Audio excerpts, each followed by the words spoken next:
The environment on the 60s. Natural disasters.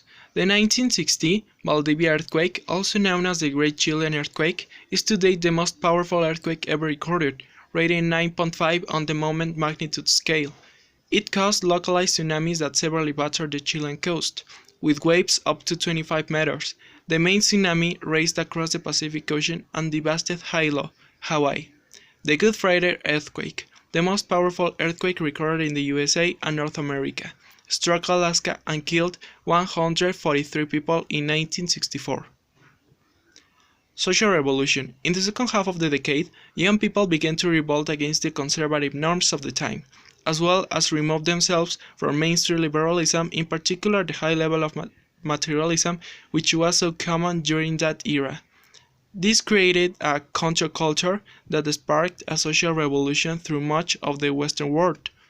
It began in the United States as a reaction against the conservatism and social conformity in the 1950s, and the USA government's extensive military intervention in Vietnam.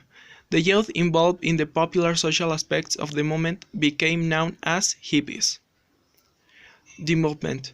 These groups created a movement toward liberation in society, including the sexual revolution, questioning authority and government, and demanding more freedoms and rights for women and minorities.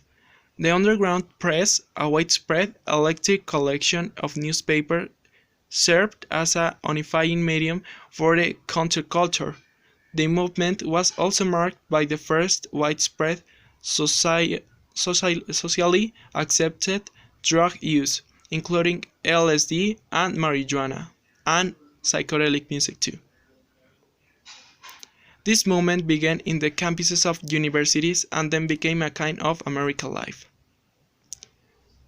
Climate in the 60s. The decline of the temperature zone masterlies and increased frequency of blocking in high latitudes have been associated with anomalies of temperature and rainfall regime that are having serious effects in many parts of the world, and meteorology is being confronted with a demand for climatic forecasting for which no adequate scientific basis yet exists, says a 1960 newspaper.